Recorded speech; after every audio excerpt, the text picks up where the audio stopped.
Hello and welcome. Today we're discussing rotations, a concept prevalent in other games, but severely misunderstood and underutilized in our very young game of Overwatch. Now, before we can discuss rotations, we need to take a quick step back and break down fighting in Overwatch. It can be boiled down into three main phases: pre-fight, team fight, and post-fight. Today, we're going to be focusing on that first one, pre-fight, because, in my opinion, it's the most exciting from a strategic standpoint.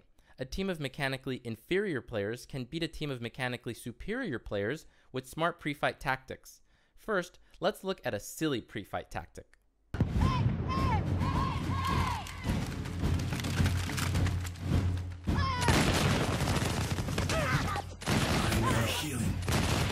Ah yes, engaging your opponents head-on, truly next level.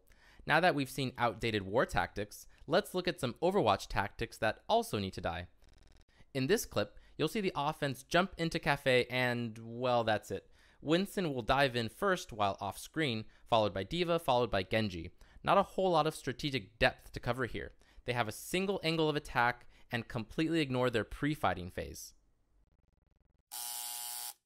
So how do we pre-fight?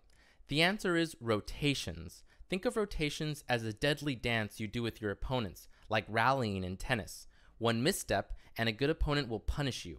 But keep making the right steps and you'll force your opponent into a mistake or until they're suffocated from options, making them predictable. And remember, a predictable player is a dead player. Let's take a peek at some examples. Here, blue side elects to make their left side their strong side. This means that if opponents come through their weak side on the right, their flankers will push forward towards that weak side, and their backline will fall back away from that weak side. And these rotations were on point until just now. Notice this error Genji and Tracer made. They got impatient and decided to shortcut the rotation. You should almost never shortcut your rotations unless you see a clean opportunity to strike.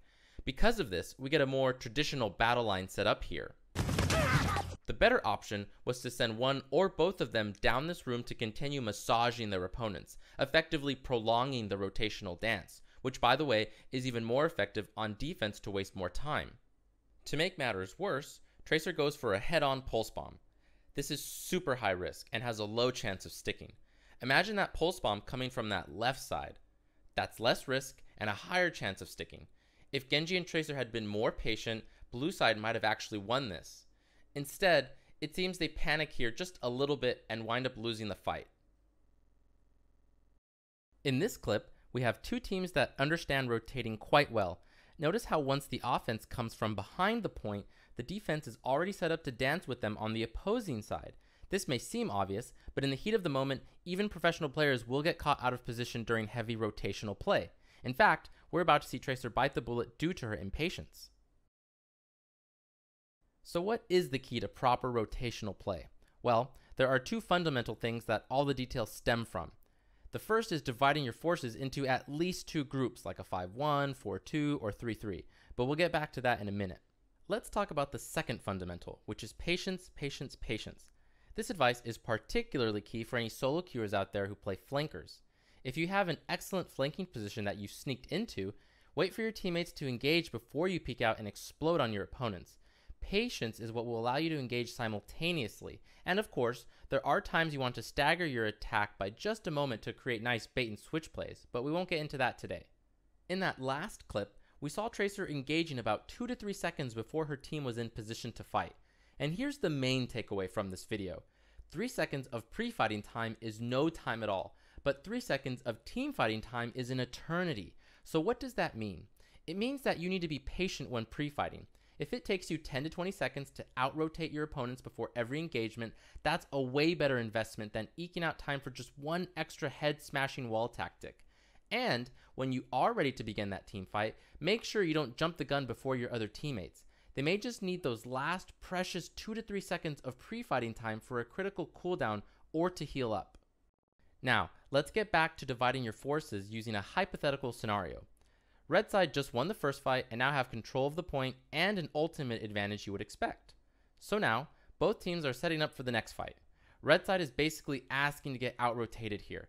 Winston is in a damn good spot, ready to create tons of space for his team, but everyone else is clumped up in a ball. Yikes, you can't expect to rotate well with this positioning. The only positive thing to say here is that they have high ground. On the other hand, blue side is in a very good position to rotate around their opponents. If red side collapses on Genji and Tracer back off, and now blue side gets high ground.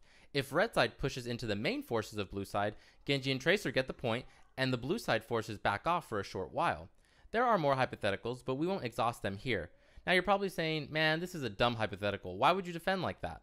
Miro and Nox, best Winston in the East versus best Winston in the West. For now, actually, Nox does have a significant advantage in propping up the Primal Rage. Look at this. Esker's actually snuck onto the point. He's capping it. Yeah, and Rogue also, I mean, they use the sound barrier, but you're exactly right. It is going to be recapped, and Esker being very, very sneaky gets in there and delays a lot of this percentage.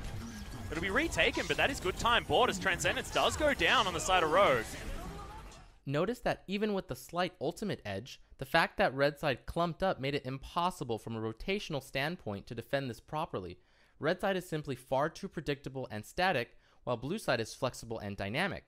Red side decided to go all in on Winston, but used far too many resources to kill him. By that point, the battle was actually in blue side's favor.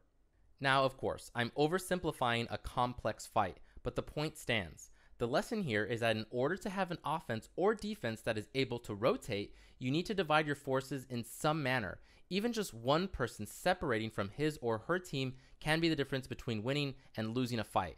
And as you get better, you'll recognize when to rotate, where to rotate, and who you need with you to pull it off. So the TLDR is divide your forces and be patient with your engagements. Alright, let me know how you rotate with your favorite hero in the comments below. And if you enjoyed this video, please subscribe. Thank you.